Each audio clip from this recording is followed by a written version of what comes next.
Welcome to Hoardganize with professional organizer Rachel Seavey. Every Sunday at 6 p.m., Rachel shares her expertise and compassionate approach to help you deal with overwhelming clutter. Rachel?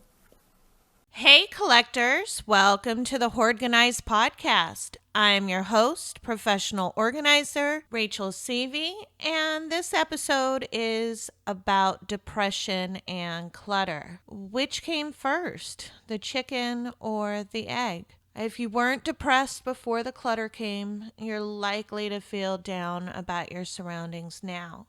On our last two episodes of this Scratching the Surface series, we discussed why you might be cluttering. And depression might be one of those line items that you jotted down from last week. So, by identifying why you clutter, we can brainstorm ideas on what you can do to help yourself, thus making it easier to get rid of stuff.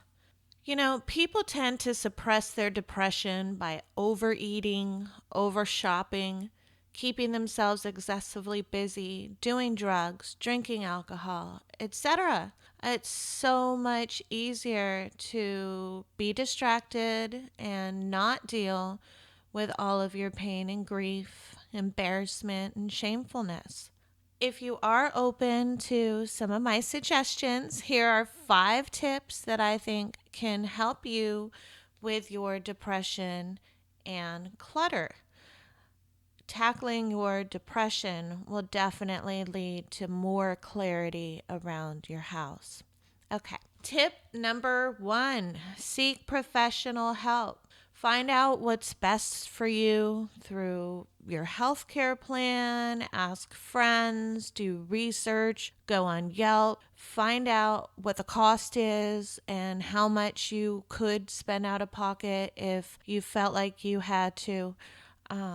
And this could be a psychiatrist, this could be a therapist. Both are trained to help with depression. It could be both of them. There are options, there's medication, cognitive behavioral therapy. There's all sorts of options to help you handle your depression, and a licensed medical professional will help you decide what's best for you.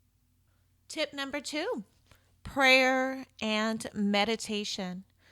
Depending on where you are religiously, spiritually, reach out to the powers around you to help you through this rough time.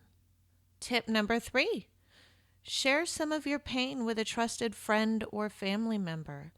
We do tend to clutter up our hearts with overflowing shame. Letting go of a lot of that will help you feel lighter emotionally. Number 4, write in a journal or keep a diary. As I mentioned before, we do tend to clutter up our hearts and our minds with all of this overflowing emotional pain. By letting go of some of those negative emotions, you allow your heart and your mind more room for love and tenderness. You don't even have to reread your journal. You don't have to keep it either. You can keep it or you can burn it. The point is to let go, release that emotional negative energy.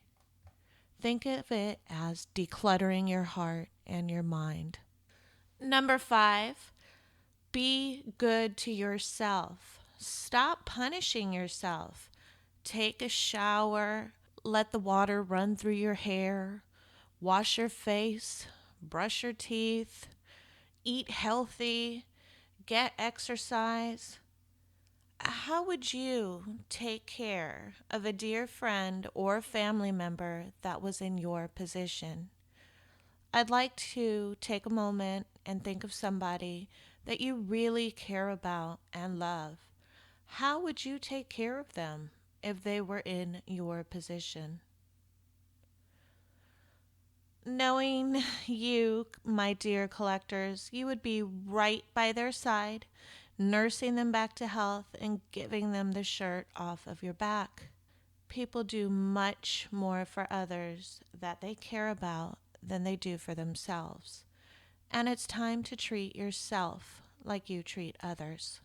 Wonderful collectors. I really do hope you feel better soon, and I hope this podcast was able to help you come up with some ideas to help handle your depression. Next week, we will be covering anxiety and clutter. Does the thought of having people over give you major anxiety? Do you keep your blinds drawn and your windows closed? Then you are not going to want to miss next week's episode. Collectors, if you are listening to this podcast on YouTube, please show me some love by clicking the thumbs up button, subscribing to my YouTube channel, or by leaving a comment.